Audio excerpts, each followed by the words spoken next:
Hey listener, hope you're doing well today. I'm Jacob, the producer of Pixels and Panels, a show where we take you deep inside the world of digital comics through conversations with your favorite creators and top industry executives. Our guest today is Chris Robinson, Exclusive Partnership Manager at Tapas. Chris talks about the things he learned working at Marvel before joining forces with Tapas, about the exciting community project he's working on in identifying and helping great talent be even greater, and even share some secrets about how to best position yourself to be noticed by his team. Hope you enjoyed today's listen.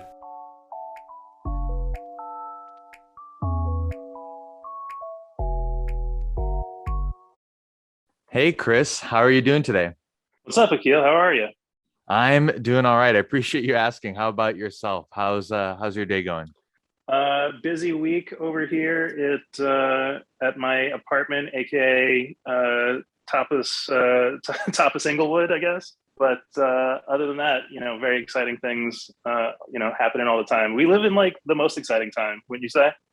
Oh, definitely. And I know, especially with the community announcement that came about a week ago, there's a lot that's happening over at Tapas that I'm excited to get into. But before we do that, do you mind telling us a little bit about yourself and who you are? Absolutely. My official title is Exclusive Partnership Manager at Tapas, which is a new role that just started as we expand the community. But, what does that mean? It means I'm, looking at the community comics that creators all over the world are posting to Tapas, and I'm looking for the best of the best and making them offers and seeing if they want to be partners with Tapas going forward. We try to elevate each other basically because we generate a lot of stories and titles in house. But I would say, and I'm biased obviously as a member of the community team, that the lifeblood is all those comics that folks are posting and sharing with everyone all over the world. Yeah, and there's a ton I want to get into about this role. It sounds like such an incredible opportunity for you to use your background and the skills that you've developed to identify, the next wave of Tapas partners. Do you mind telling us a little bit about how you became interested in comics and a little bit about your career path? Of course, yeah, absolutely. Let's see how I got into comics in the first place. That is my uncle's fault. He, when I was a child, he gave me a box of like doubles and beat up comics that like didn't make the cut to be in his collection, and so I I started reading essentially like completely disparate like random 80s comics, like an issue of New Universe, an issue of Avengers, an issue of the Hulk. None of it matched. I didn't know what happened next after that. Whatever. It was pretty intense. But my professionally, which is probably what everyone really cares about, right? Is I was a I was a Marvel intern a long time ago. We're not going to say how long at this point. And that was my first sort of inkling of like, oh, there are people that make this stuff. It's not just, it doesn't just come fully formed out of, Chris Claremont's face or whatever. Um, so that was like a real life changing moment, and I was like, wow, I want to do this too, like professionally. I finished college. I go to Archaea, which is now an imprint of Boom, but before that, it was a really small graphic novel publisher. I did some interning, and then I started freelancing for them, and then eventually I go back to Marvel as an assistant editor, which I did for 5 years.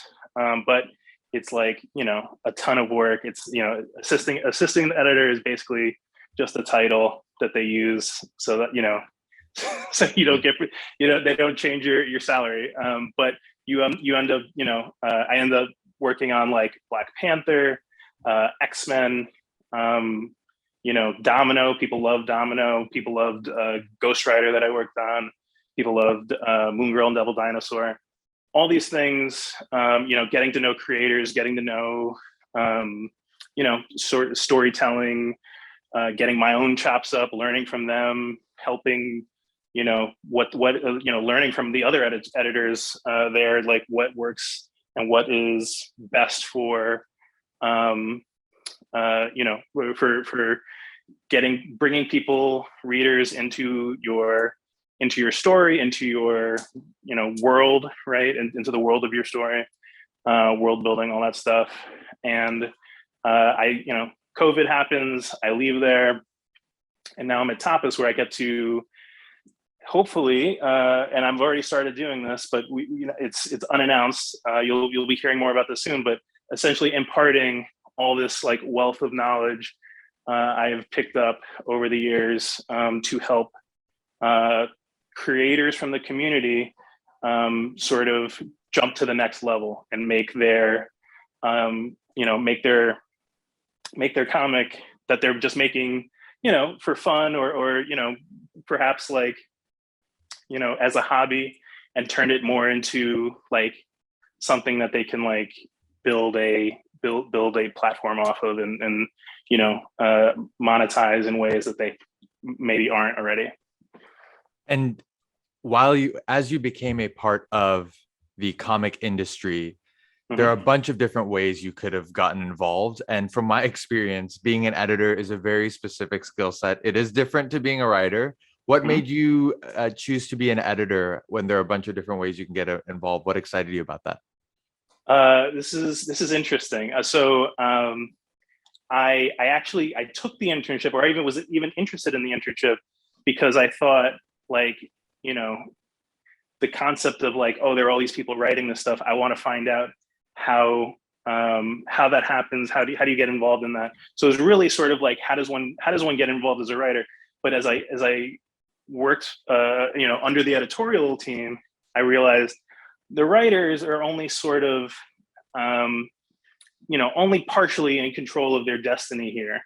And it's really the editors, right, that are sort of making the, front office decisions, I guess, about like who goes where and what characters you get and things like that. It's actually way more nuanced than that, but this is what I thought at 18 or 19. So that's why I jumped to the editorial, because I felt like I do some writing on the side, so like I sort of never lost my desire, I guess, to be involved in the actual like create like the nuts and bolts making of the comic, the creating of the comic.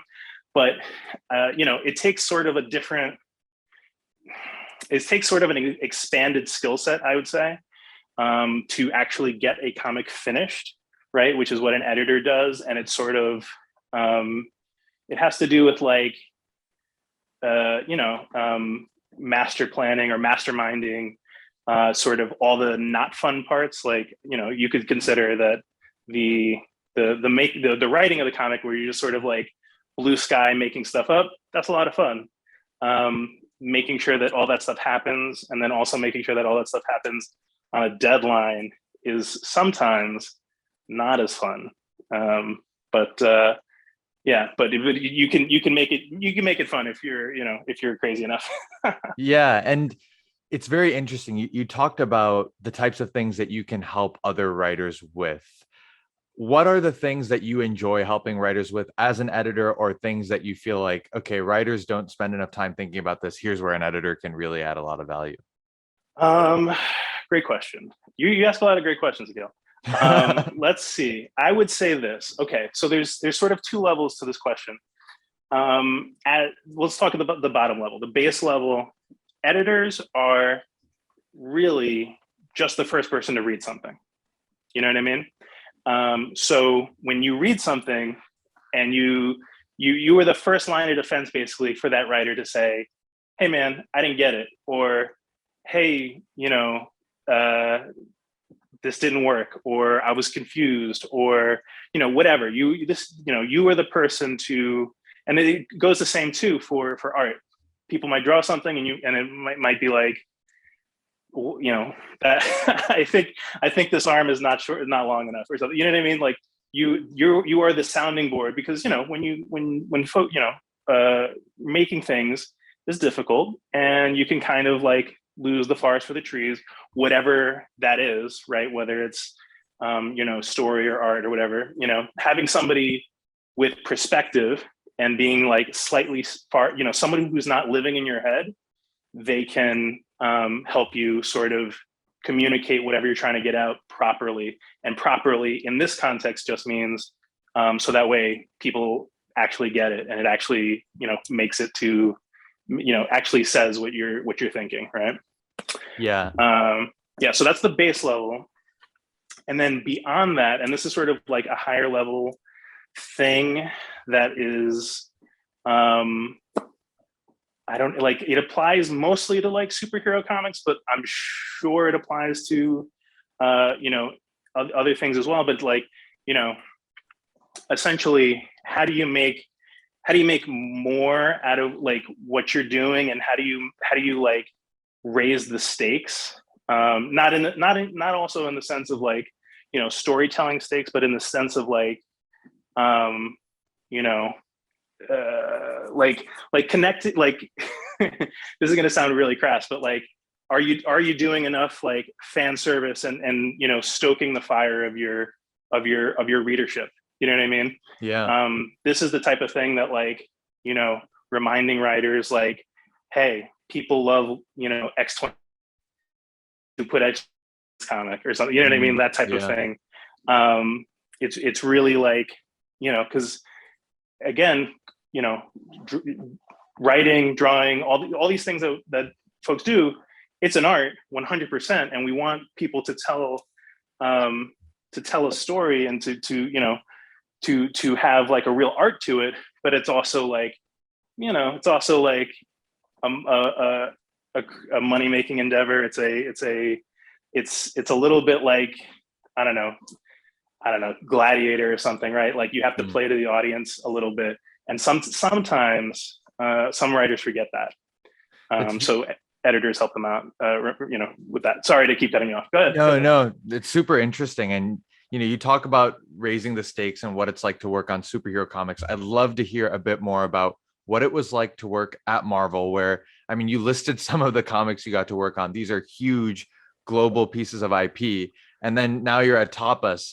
Obviously, a lot of great stories coming out of there as well, natively born on your phone, really. So what's it like? How do you compare and contrast the two places? Wow, it's much different, but it's also, the DNA is the same, I guess. I think that, working on like these beloved characters that everyone knows, right? Like Miles Morales, Ghost Rider, the X-Men, right? Black Panther. It was like a dream of mine, right? To be involved with them. I was, a fan from way back, right? But you're sort of like a steward in a way. You're almost, I guess the term really would be like brand management, right?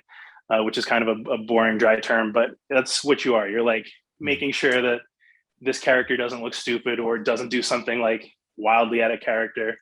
But at the same time, they have to grow and become what they need to be for a changing audience as well.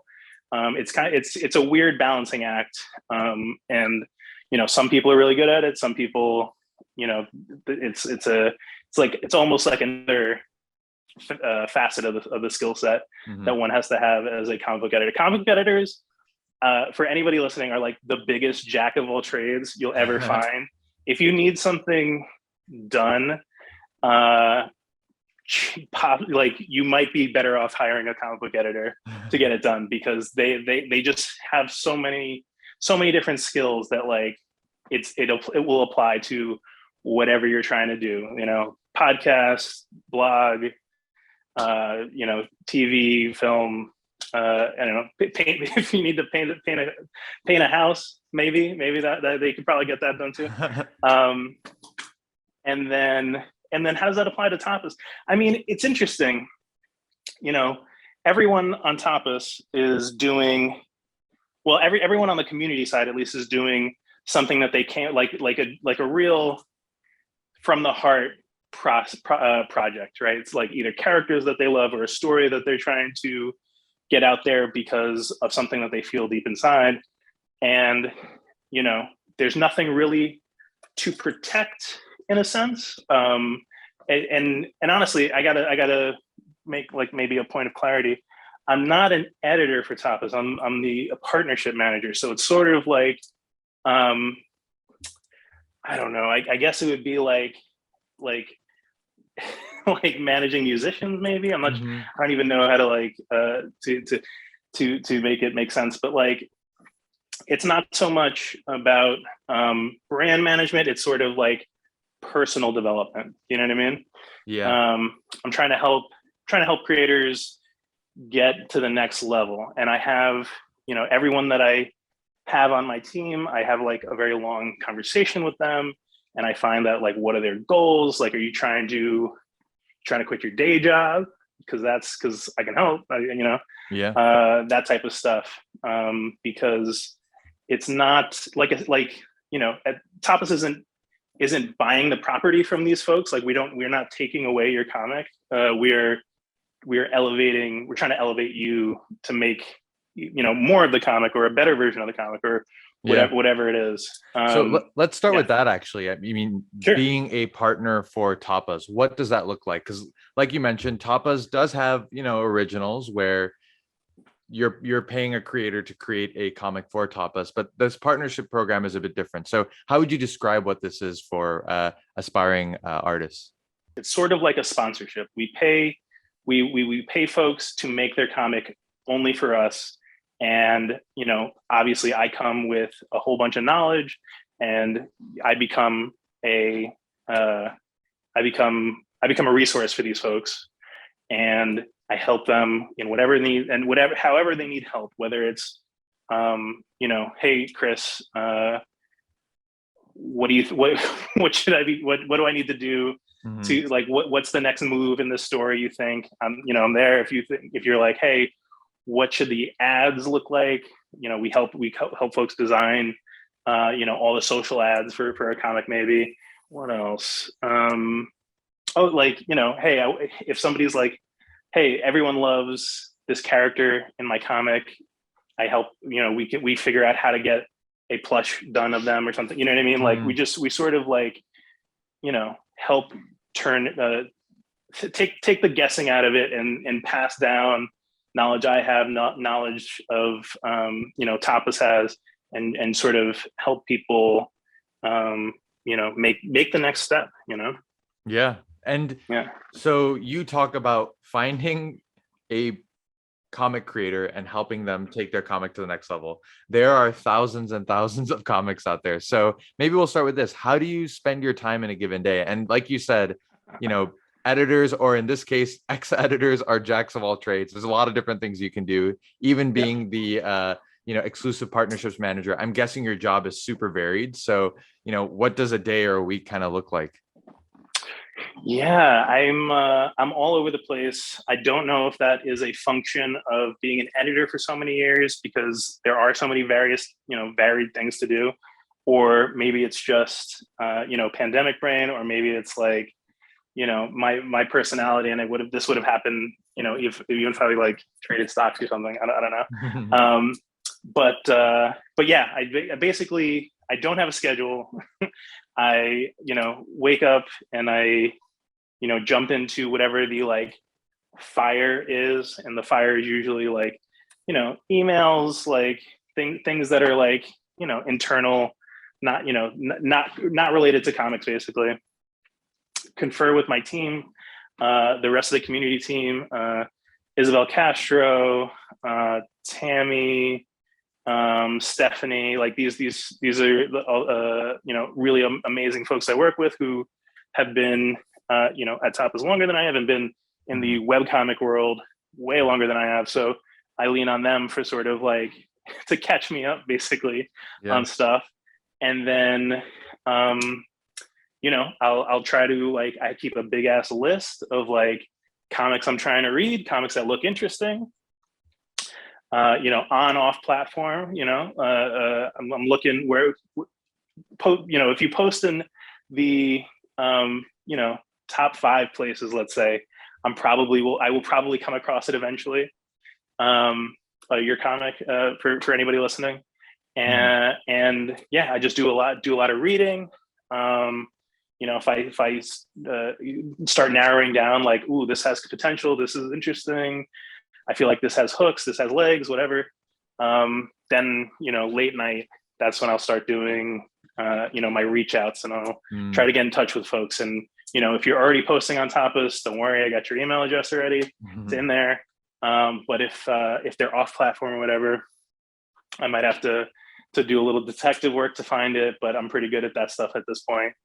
But also, like, make it easy for folks. Like, at this point, buy, everybody get a domain. So, sorry, like, get your Wix site, and just, like, make it easy to, like, find your comic, your portfolio, all that stuff. Because I'm a digger, but maybe not everybody's a digger. You know what I mean? So.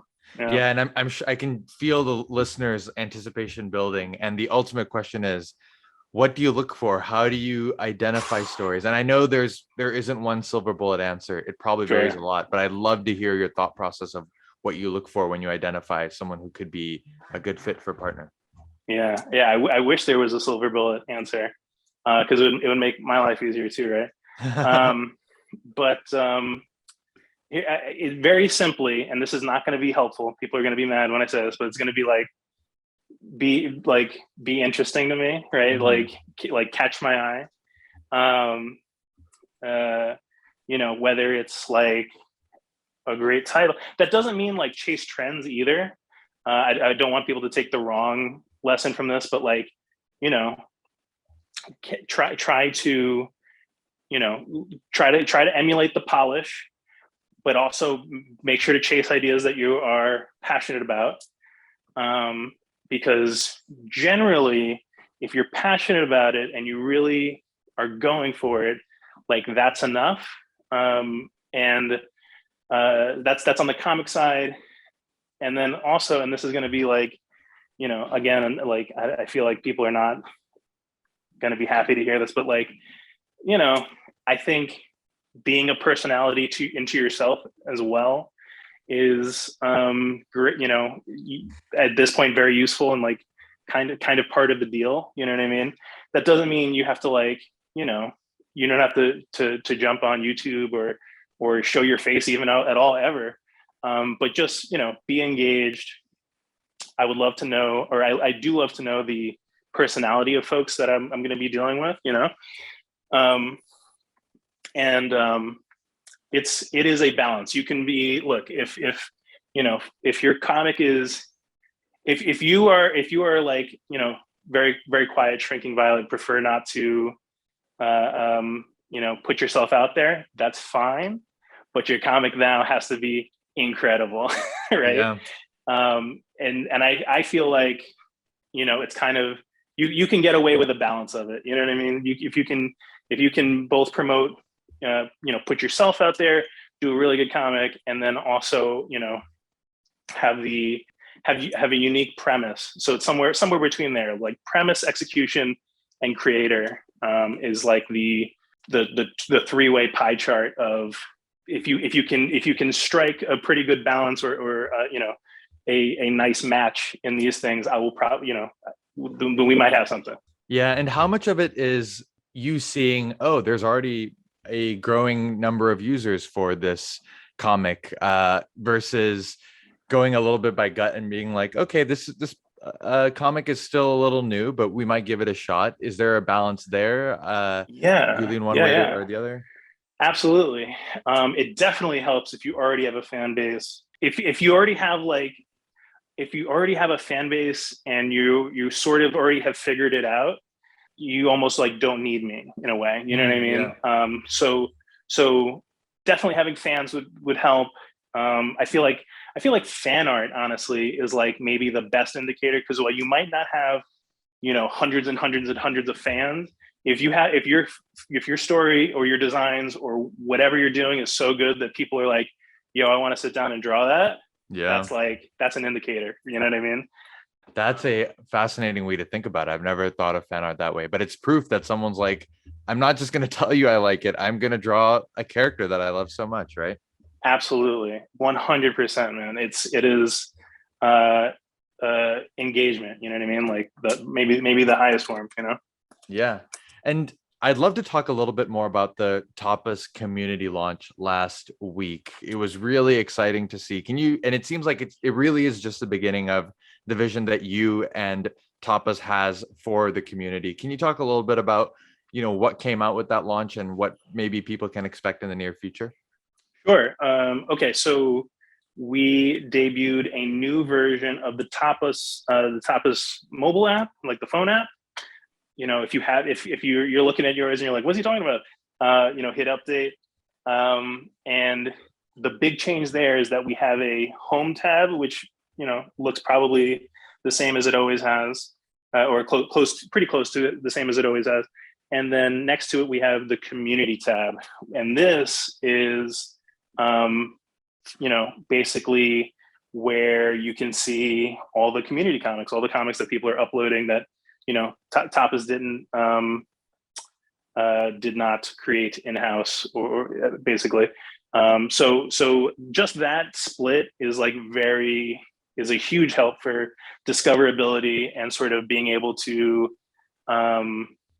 spotlight comics that are not what people traditionally, or whatever you're thinking of when you hear the word, when you hear of Tapas, the webcomics app. Like this is a way to like sort of break from that, and have enough of a or create space basically for creators of all different stripes and types to get some shine.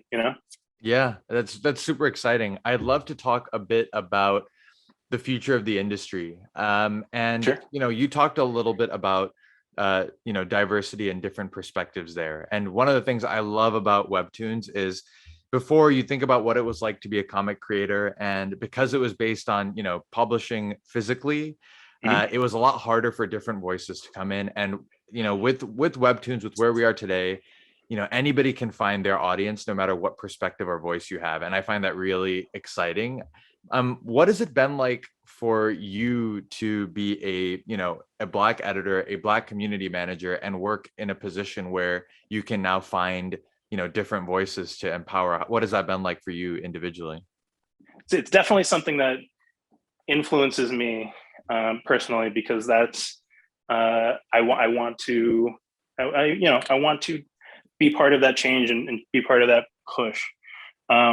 Personally, or we're speaking for Tapas, so I guess not personally, professionally. Um, we this is like a thing that we are very much invested in as a company, and we're going to be putting a lot of assets, aka money, right, so Mhm. towards this, and as we go forward. And this has always been a something that really resonates with me, because I don't know if you're familiar with it, but Marvel does this thing called Marvel Voices, Mhm.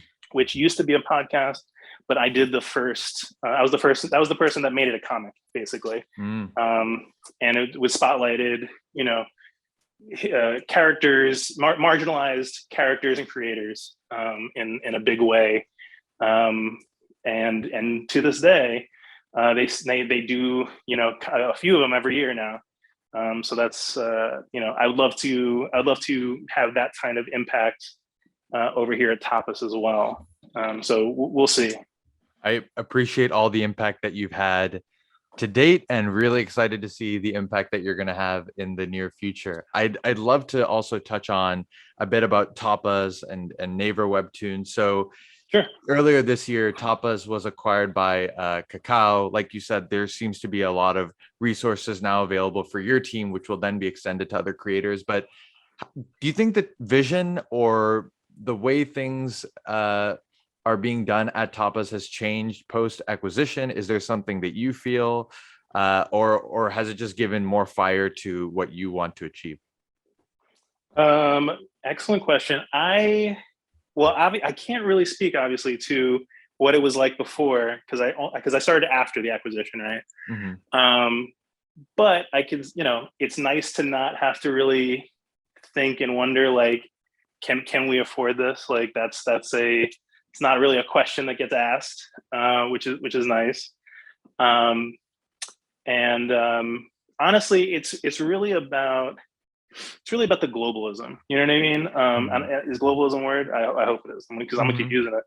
The globalism of like Squid Game, Dr. Brain, like there's a big push. We're all kind of watching the same stuff now, and I think that's fantastic. And Webtoon is sort of like split up, and it's a Korean company, but they have all these different outposts. There's one here in LA. There's others in other territories, but there's only one Tapas. Mm-hmm. Which I find great because that means we can kind of like move as one, which is really good for sort of like our speed as a company, I guess. But we are thinking globally. So I'm constantly looking for comics in Spanish, like comics in other languages, like stories based on other other folklore that maybe makes it easier for American audience or audiences at large to sort of connect and understand. Yeah, that's really interesting. And you touched on Naver Webtoon there. What's sort of the relationship between Tapas and Naver? Do you think you all are going after different creators? Is there a competition between you all for the top creators? How does it kind of fit with the two players in this ecosystem? Man, let's see. If there isn't a competition, I'm making it a competition because that's just my personality. So they got to watch out because I'm on their heels. Are we going after different? I don't know. I would.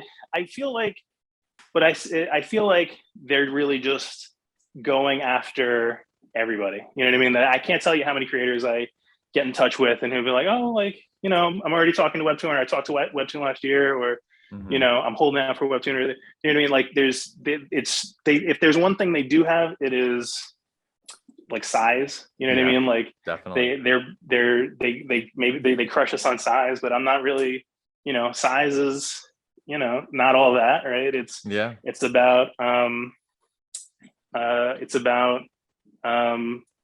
connecting with people and trying to put we're putting resources on an all-star team. You know what I mean? Like Yeah. it's not I'm not talking about like a 50-man football roster, right? I'm talking about 15 guys or guys, gals, everybody in between. Like it is a specialized bunch of folks that I like feel strongly have it right. That's incredibly interesting. And, given that you are in a position of power that can really help, see through the change that you want, just very, very broad picture, how do you want the comic industry to evolve? You've seen such a wide range of things, starting from your, intern days at Marvel all the way to your job now at Tapas. What are the things that you'd like to see? I would like to see change. I would like creators to feel like they're part of the conversation. I feel like there's a disconnect, or maybe maybe some tension, right, between creators and whoever they see as the overlord, or like whatever publisher they're dealing with, right? Not to tell tales out of school, but like I talked to Webtoon creators who haven't heard from their editor in 6 months. You know what I mean? They're outside of the conversation with their property, or their story, their baby, really, right? Yeah. I would Tapas is again, like I'm the partnership manager, so everyone that I work with, you can get me. You know what I mean? Yeah. And we can talk about your goals, what we're trying to do for your story, for the IP, if you think of it that way. So not everyone does. It's like I want creators to feel to not have to demonize the companies that they have to do business with, or don't have to do business with. If you do your career the right way, you don't really have to deal with companies. But some people like having the help and having the infrastructure that they don't have to really think about how stuff gets done. Yeah. And one final question that I have for you: what advice would you give to aspiring comic creators? Keep going. Do the story that you want to do now. I know a lot of folks, or I've run into a lot of folks over the years who are like, hey, I want to tell a story, but to get to the story that I want to tell, I need to do 150 episodes, issues, books before that, whatever it is. And it's like, you don't have that kind of time. I think, attention spans are like the shortest they've ever been, right? Grab your stories by the horns now, put them out there. We're doing this stuff digitally, or even if you're doing it on paper, you're not committing this to the record forever. It's fine to tell your story and be like, ooh, didn't quite get it. Let me try to tell it again in the future, or a different version of it, or something completely different that is just thematically similar. You know what I mean? Like, basically, like, don't put it off, just go for it. Yeah, that's awesome. Chris, thank you so much for taking the time to chat with us today. You can follow Chris at Chris Robinson on Twitter. And as you heard, there are going to be a lot of great updates on what Tapas is going to have to offer in the near future. Chris, I do have to ask before I let you go. I see that your cover photo is a Toblerone. Is there a reason why your cover photo is a Toblerone? Yes, there was a running gag about Toblerones in that Jaden Smith Netflix anime. Do you remember what it was called? I have not seen it, but I know you're talking about. Yeah, there was a running gag about that. Deezus and Mero was like doing the voices, and they kept talking about Toblerone. I don't know. I thought it was hilarious, and so there it is. There we go. Well, Chris, thank you so much, and hope to have you back on the show real soon. Absolutely. Thanks, Akil. Appreciate it. Thank you for joining us today. If you have any feedback or want to be featured as our next guest, please write to us at pixelsandpanelspod@gmail.com.